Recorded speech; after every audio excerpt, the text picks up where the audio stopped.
সব ধরনের সংস্কার সম্ভব বললেন গৃহায়ন ও গণপূর্ত উপদেষ্টা।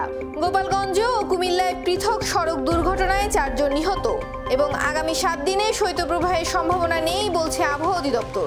অভিনন্দন, ভোরের পাতার সংবাদ সারা দেশে, সাথে আছি মৌমিতা মৌ। শুনছিলেন সংবাদ শিরোনাম, এবার বিস্তারিত। দেশের কেউ যেন নিজেকে বঞ্চিত মনে না করেন জানিয়ে গৃহায়ন ও গণপূর্ত উপদেষ্টা আদিলুর রহমান খান বলছেন, এদেশে সবাই সমান। শুক্রবার দুপুরে রাজধানীর উত্তরায় বৌদ্ধদের জন্য বরাদ্দ করা শ্মশানের ভিত্তিপ্রস্তর স্থাপন অনুষ্ঠানে তিনি কথা বলেন। উপদেষ্টা জানান, জুলাই অভ্যুত্থানে সব ধর্মের মানুষ অন্যায়ের বিরুদ্ধে রক্ত দিয়েছে। সবার সহযোগিতা থাকলে সব রকমের সংস্কার করা সম্ভব হবে। একই অনুষ্ঠানে ধর্ম উপদেষ্টা আফমা খালিদ হোসেন বলেন, স্বাধীনতার অর্ধ শতাব্দী পেরোলেও বৌদ্ধদের জন্য ঢাকায় কোনো সৎকারের ব্যবস্থা হয়নি। অন্তর্বর্তী সরকার সেটি করেছে। সবাইকে সঙ্গে নিয়েই দেশকে এগিয়ে নিতে হবে জানিয়ে ধর্ম উপদেষ্টা বলেন, উত্তরায় 16 নম্বর সেক্টরে বৌদ্ধ মহাবিহারের 23 কাঠা জমিতে নির্মিত হবে শেষকৃত্যের জন্য নির্ধারিত স্থান। ঘন কুয়াশা ও একাধিক সড়ক দুর্ঘটনার কারণে ঢাকা চট্টগ্রাম মহাসড়কে দীর্ঘ যানজটের সৃষ্টি হয়েছে। মেঘনা গোমতী সেতু এলাকা থেকে ধিতপুর পর্যন্ত 14 কিলোমিটার এলাকা জুড়ে যানজটের সৃষ্টি হয়েছে। ঘন্টার পর ঘন্টা যানজটে আটকে থেকে দুর্ভোগে পড়েছেন চালক ও যাত্রীরা। দাউদকান্দি হাইওয়ে পুলিশ ও যানবাহনের চালকদের সঙ্গে কথা বলে জানা গেছে, শুক্রবার ভোরের দিকে দাউদকান্দি উপজেলার কান্ডা এলাকায় পণ্যবাহী একটি কাভার্ড ভ্যান নিয়ন্ত্রণ হারিয়ে উল্টে যায়। এতে মহাসড়কের ঢাকাগামী লেনে যান চলাচল বন্ধ হয়ে যায়। অপরদিকে একই সময়ে দাউদকান্দি উপজেলার ধিতপুর এলাকায় দুটি ট্রাকের সংঘর্ষে মহাসড়কের ঢাকাগামী লেনে যান চলাচল বন্ধ হয়ে যায়। এরপর ঢাকাগামী চালকরা উল্টো পথে চট্টগ্রামগামী লেন দিয়ে ঢাকা যাওয়ার চেষ্টা করেন। এ সময় ঢাকাগামী একটি যাত্রীবাহী বাসের গিয়ার ফেঁসে বিকল হয়ে যায়। ফলে ঢাকা ও চট্টগ্রামগামী লেনে যান চলাচল পুরোপুরি বন্ধ হয়ে যায়। রাজধানীর উত্তরা পূর্ব থানা থেকে পলাতক সাবেক ওসি শাহ আলমকে গ্রেফতারে সারা দেশে রেড অ্যালার্ট জারি করা হয়েছে। শুক্রবার দুপুরে উত্তরা বিভাগের উপ পুলিশ কমিশনার রওনক জাহান গণমাধ্যমকে তথ্য জানান। উত্তরা পূর্ব থানার ভারপ্রাপ্ত কর্মকর্তা মোহাম্মদ মহিবুল্লাহ গণমাধ্যমকে বলেন, পলাতক ওসি শাহ আলমকে ধরতে সেনাবাহিনী, র্যাব ও পুলিশের সব কয়টি ইউনিট কাজ করছে। তথ্য প্রযুক্তির সহায়তায়ও নেওয়া হচ্ছে। আশা করা যায় দ্রুতই তাকে গ্রেফতার করা সম্ভব হবে।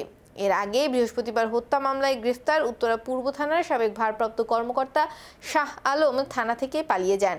এই ঘটনায় দায়িত্ব অবহেলার অভিযোগে এক এএসআইকে ইতিমধ্যেই বরখাস্ত করা হয়েছে। গঠন করা হয়েছে এক সদস্য বিশিষ্ট তদন্ত কমিটি। পর্যটন শিল্পকে বিকশিত করতে বাংলাদেশ ট্যুরিজম বোর্ডের উদ্যোগে চায়ের রাজধানী খ্যাত দেশের অন্যতম পর্যটন এলাকা মৌলভীবাজারের শ্রীমঙ্গলে শুক্রবার প্রথমবারের মতো অনুষ্ঠিত হতে যাচ্ছে 3 দিনব্যাপী হারমোনি ফেস্টিভ্যাল। বিকেল 3টায় বাংলাদেশ চা গবেষণা কেন্দ্র সংলগ্ন কাকিয়াছড়া সরকারি প্রাথমিক বিদ্যালয় মাঠে হারমোনি ফেস্টিভ্যাল উদ্বোধন করেন প্রধান উপদেষ্টার কার্যালয়ের মুখ্য সচিব এম সিরাজউদ্দিন মিয়া। অনুষ্ঠানে গেস্ট অব অনার হিসেবে উপস্থিত থাকবেন বেসামরিক বিমান পরিবহন ও পর্যটন মন্ত্রণালয়ের সচিব মিস নাসরিন জাহান এবং সভাপতিত্ব করবেন ট্যুরিজম বোর্ডের প্রধান নির্বাহী কর্মকর্তা আবু তাহের মোহাম্মদ জাবের। এছাড়াও অনুষ্ঠানে স্বাগত বক্তব্য রাখবেন মৌলভীবাজার জেলা প্রশাসক মোহাম্মদ ইসরাইল হোসেন।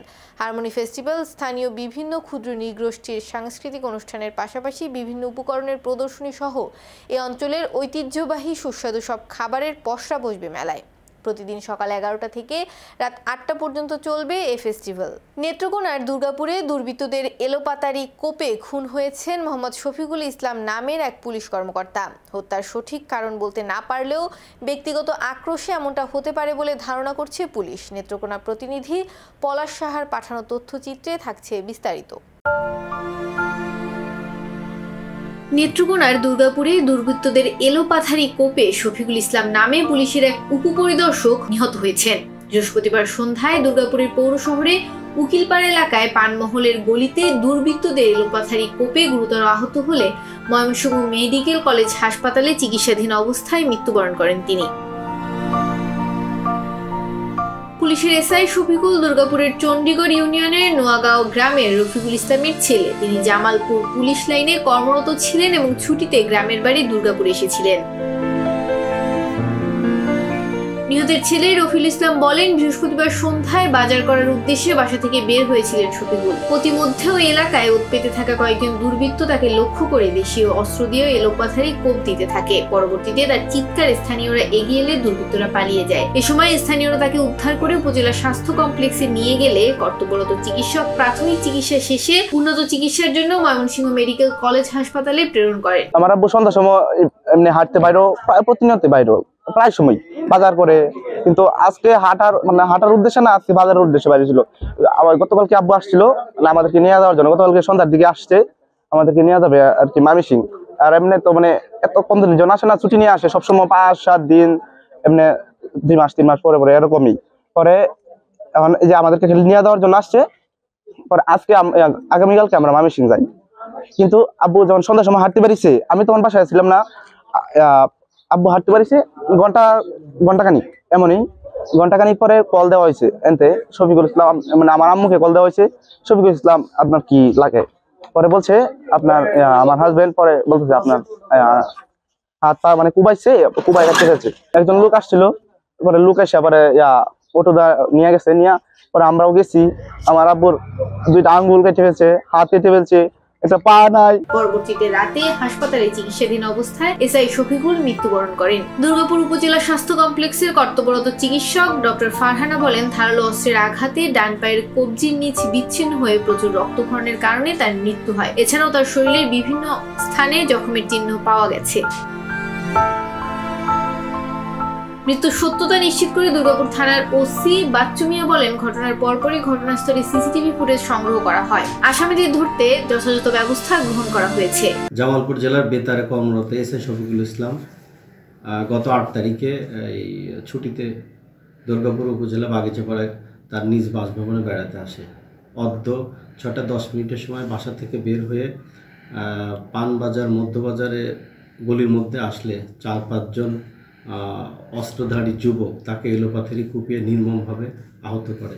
এলাকার লোকজন আমাদেরকে খবর দিলে আমরা দ্রুত তাকে উদ্ধার করে দুর্গাপুর উপজেলা স্বাস্থ্য কমপ্লেক্সে ভর্তি করি। সেখান থেকে তার উন্নত চিকিৎসার জন্য ময়মনসিংহ মেডিকেল কলেজে রেফার করে। ময়মনসিংহ মেডিকেল কলেজ থেকে জানা যায় রাত 9টার সময় অনুমান সে মারা যায়। আইনগত ব্যবস্থা গ্রহণ করা হচ্ছে এবং আসামি গ্রেপ্তারের জন্য একাধিক টিম অভিযান পরিচালনা করছে। আমরা ধারণা করছি অতি শীঘ্রই আসামিদেরকে গ্রেপ্তার করতে পারব। ভোরের পাতা। গোপালগঞ্জে মোটরসাইকেলের নিয়ন্ত্রণ হারিয়ে গাছের সঙ্গে ধাক্কা লেগে 2 জন শিক্ষার্থী নিহত হয়েছেন। শুক্রবার সকাল 10টার দিকে সদর উপজেলার গোপীনাথপুর ঘোলাঘাট সড়কের দুর্গাপুর নামক স্থানে এ দুর্ঘটনা ঘটে। নিহতরা হলেন ইছাখালী দক্ষিণপাড়া গ্রামের পলাশ শেখের ছেলে মারুফ শেখ ও একই গ্রামের বুলবুল ফকিরের ছেলে বাঁধন ফকির। এদের মধ্যে মারুফ স্থানীয় একটি মাদ্রাসা ও বাঁধন একটি স্কুলের 9ম শ্রেণীর ছাত্র। তাছাড়া এই ঘটনায় আরও একজন আহত হয়েছেন। প্রত্যক্ষদর্শীরা জানান, শুক্রবার সকালে 3 বন্ধু মোটরসাইকেলে করে বাজারে যাচ্ছিল। এই সময় অতিরিক্ত গতির কারণে মোটরসাইকেলটি নিয়ন্ত্রণ হারিয়ে গাছের সঙ্গে ধাক্কা লাগে। এদের 3 জনই গুরুতর আহত হয়। পরে তাদের উদ্ধার করে গোপালগঞ্জ হাসপাতালে নিয়ে গেলে কর্তব্যরত চিকিৎসক মারুফ বাঁধনকে মৃত ঘোষণা করেন। খাগড়াছড়িতে বেড়েছে শীতের প্রকোপ। শুক্রবার সকাল থেকে দেখা যায় গ্রাম আর শহরে সমানতালে বাড়ছে ঠান্ডা আর কুয়াশা। কুয়াশার কারণে যানবাহন চলাচল করছে হেডলাইট জ্বালিয়ে। গ্রামে খেটে খাওয়া মানুষ এবং খাগড়াছড়িতে ঘুরতে আসা পর্যটকরা জানিয়েছে, হিমেল হাওয়া ও কুয়াশায় শীতের প্রকোপ বেড়েছে। এর মধ্যে খেটে খাওয়া মানুষজন জানিয়েছে বাধ্য হয়ে তাদেরকে বের হতে হচ্ছে। অনেকে বলছেন ঠান্ডার জন্য বের হতে পারছেন না, কিন্তু কাজ না করলে তাদের খাওয়া জোটে না, তাই বাধ্য হয়ে কাজের জন্য বের হতে হচ্ছে। আর গ্রামের শিশুরা সকালে ঘুম থেকে উঠে বাড়ির উঠানে আগুন জ্বালিয়ে তাপ নিতে দেখা যায়। দুপুরে একটু রোদের দেখা মিললেও নেই রোদের তাপ। আগামী 7 দিন সারা দেশে শৈত্যপ্রবাহের কোনো সম্ভাবনা নেই বলে জানিয়েছে আবহাওয়া অধিদপ্তর। শুক্রবার সকালে সাংবাদিকদের এক ব্রিফিংয়ে এমনটা জানিয়েছেন আবহাওয়াবিদ মোহাম্মদ শাহিনুল ইসলাম। তিনি বলেন, 15 থেকে 17 জানুয়ারি পর্যন্ত সারা দেশে তাপমাত্রা কিছুটা কমে আসতে পারে। এছাড়া বর্তমানে 9 জেলায় শৈত্যপ্রবাহ বিদ্যমান রয়েছে বলেও জানান তিনি। এর মধ্যে 3 জেলায় তাপমাত্রা কিছুটা কম রয়েছে বলে উল্লেখ করেন এই আবহাওয়াবিদ। তিনি বলেন, দেশব্যাপী শীতের তীব্রতা কমে গেছে, তবে রাজশাহী, রংপুর ও খুলনায় শৈত্যপ্রবাহের চলমান থাকতে পারে। আজকে সর্বনিম্ন তাপমাত্রা রেকর্ড করা হয়েছে পঞ্চগড়ে 7.3 ডিগ্রি সেলসিয়াস। এছাড়া ঢাকার তাপমাত্রাও রয়েছে 14.5 ডিগ্রিতে। নেত্রকোনার পৌর শহরে বড়বাজার এলাকায় নিজ বসত ঘর থেকে দিলীপ কুমার সাহা নামে এক কলেজ শিক্ষকের রক্তাক্ত মরদেহ উদ্ধার করা হয়েছে। শুক্রবার সকাল 11টার দিকে পৌর শহরের বড়বাজার এলাকায় নিজ ভবন থেকে তার মরদেহ উদ্ধার করা হয়। তিনি পৌর শহরের আবু আব্বাস ডিগ্রি কলেজের সাবেক প্রভাষক ছিলেন। পুলিশ ও স্থানীয় সূত্রে জানা যায়, স্ত্রী ঢাকায় আত্মীয়ের বাসায় চলে যাওয়ায় গত কয়েকদিন যাবৎ তিনি বাসায় একা থাকতেন। আজ সকালে 10:30টার দিকে স্ত্রী বাসায় এসে দরজার তালা দেয়া দেখতে পায়। পরে স্থানীয়দের সহায়তায় তালা ভেঙে ভেতরে প্রবেশ করে খাটের নিচে তার রক্তাক্ত মরদেহ দেখতে পায়। পরে দ্রুত হাসপাতালে নিয়ে গেলে চিকিৎসক মৃত ঘোষণা করেন। নেত্রকোনা মডেল থানার ওসি কাজী শাহনেওয়াজ জানান, তার মাথায় আঘাতের চিহ্ন রয়েছে। তাকে খুন করা হয়েছে বলেও প্রাথমিকভাবে ধারণা করা হচ্ছে। সংবাদ শেষ করার আগে শিরোনামগুলো আরেকবার। সবার সহযোগিতা থাকলে সব ধরনের সংস্কার সম্ভব বললেন গৃহায়ন ও গণপূর্ত উপদেষ্টা। গোপালগঞ্জ ও কুমিল্লায় পৃথক সড়ক দুর্ঘটনায় 4 জন নিহত এবং আগামী 7 দিনে শৈত্যপ্রবাহের সম্ভাবনা নেই বলছে আবহাওয়া অধিদপ্তর। এই ছিল আজকের ভোরের পাতার সংবাদ সারা দেশ। সর্বশেষ আপডেট পেতে চোখ রাখুন ভোরের পাতায়।